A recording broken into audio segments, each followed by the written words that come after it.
Hi, I'm Andrew Chase from the Ask Andy Anything channel on YouTube, and I am one of the most viewed contributors to Quora.com, and I'm a huge fan of travel and technology, so every now and again I like to do a review like this one. And today I'm going to talk to you about is something that I ordered, I must have been over a year and a half ago on Kickstarter.com. It's called the Cleansebot.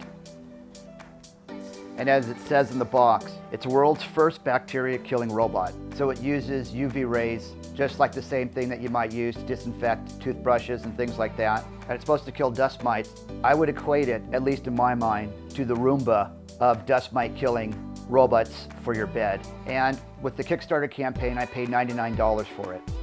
But I was just looking up on my phone here, so I guess anyone else who's buying it through distributors, it has down a price of $200, and on this particular site, it says $162.99. I mean, it sounds like I got a huge deal by getting in early. I'm gonna make him an offer he can't refuse.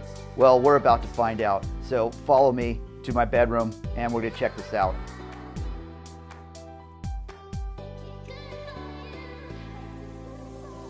Okay, so here we are in my bedroom. Welcome. You're very lucky. You are the few that have been inside my inner sanctum. So I'm going to unbox it here, and I've already unboxed it. I lost the directions. But anyhow, as I pointed out before, Cleansebot, world's first bacteria-killing robot. I'm going to give it a 10 for the packaging. It was very simple. Just boom, open it up. First thing that I notice is the weight on this thing. Look at this. Thud. Did you hear that? It says it's 4.30 grams, so I gotta have to convert that to American. It's lost points.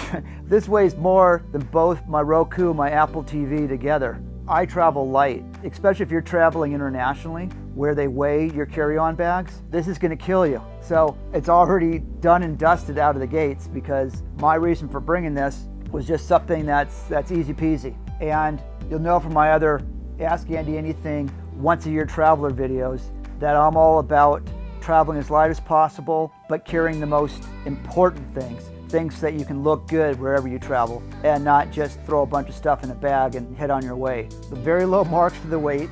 Yeah, so it's got UVC lights, and the wavelength is 253.7 millimeters. So let's just get to it, all right? First, and this is important, never look at UV light because it can damage your eyes, can even blind you. It's like looking into the sun. And what you can see here is the covers are off my bed except for the sheet. You're supposed to put it underneath the sheets, and it has to be out of direct sunlight. You know, there's some things I forgot to tell you guys, and they're really important. Number one, he hates bright lights. All right, I just turned it on. And so what you're supposed to do is put it underneath here and hold for 1.5 seconds. So 1.5, and let's go. Do your thing, baby. Come on. Chop, chop. All right, maybe that wasn't 1.5 seconds. Let's try again. I'll just hold it till there's some movement. All right, there's no movement. Maybe it's a little bit shy, so we'll put it back under here again. I tried it the other day just to let you know, and it made a noise, but it didn't really move. It didn't do its job at all. And fully charged. Okay. And I looked into the lights, by the way, because I couldn't figure out what was going on here. So it's still not working. Yeah, there's the lights are there. Let's try 1.5. All right. Maybe I have to press, it's the other button they're talking to. The instructions aren't really great. This shouldn't be difficult, right? Now just shut out. So I don't know what to tell you. Could be operator error. I can't stop! Help! But what I was told is, well, the instructions said you turn it on, and then you press the other button for 1.5 seconds underneath the sheet, and then it should do its business. Let's turn it back on. Okay.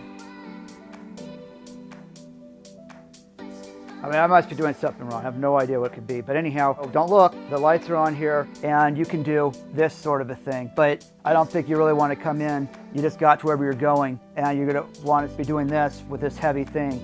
You can buy a wand, which I already have, for a lot less. Like I said, this is $99, and that's with the Kickstarter I mentioned earlier. It's retail like $163. I can think of so many other ways to spend your money than this. Invest in Apple stock. You know, I could have got a share of Apple for this. Would have already run up, made a profit. When cell phones went from looking like bricks into being flip phones, and then we'd come in and ask, what do we do with our old phone? And they would say, use it as a doorstop. And that's kind of the thing with this. It's kind of ridiculous, this kind of a weight, I guess for the machinery to move it around, but it's not even moving around. So it's completely wasted. I have a message into the company. It's been almost 2 years, I think, since I ordered this. Anything ever felt like a scam, this definitely did. And most people that were on the Kickstarter campaign on their message board thought it was a scam as well when it was happening. That's because it kept on taking more and more time, and then there were additional excuses. I know what it must feel like to be a loan shark, because basically the person would have had their legs broken by now.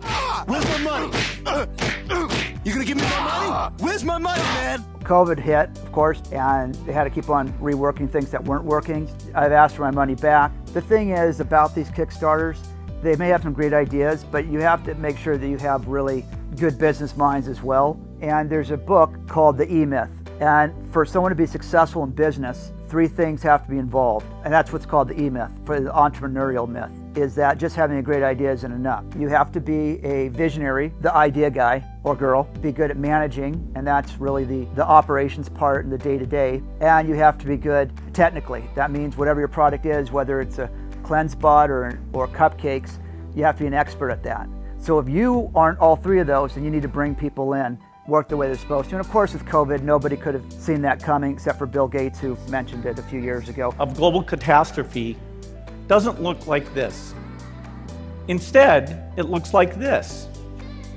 But that's another story. I'm not angry. I mean, it's, if anything, the fault always goes back to the person that purchases it. Possibly operator error. I mean, there's 2 buttons and it said one turns it on and then the other one's supposed to put it into different modes. This is my 3rd time. Earlier today, I shot this whole thing without having the camera on. I'm even more confident that this is a piece of crap. Anyone else who owns a Cleansebot or anyone who has questions about it, you can send me an email directly to andy@askandyanything.info. And please comment down below. And I hope I'm wrong on this. I mean, I don't know how I'm wrong. I'm holding right here. So even if it were to move around and stuff like that, it's still too heavy for me to take anywhere. Yeah, I don't like to crush people. I'm not that kind of a guy. I'm all about getting the most bang for your buck. And if you feel like what I've had to say had value, please like this video and subscribe to my channel. And for those of you that have been to my channel before, you know that I mostly answer questions straight off of Quora.com. Just about 30 years as a sales recruiter, so I answer a lot of career advice, but also have masters in spiritual psychology. So I give spiritual advice, I give relationship advice, give advice on just about anything. That's why the channel's called Ask Andy Anything. And thanks again for coming to my bedroom and watching me with this bad boy.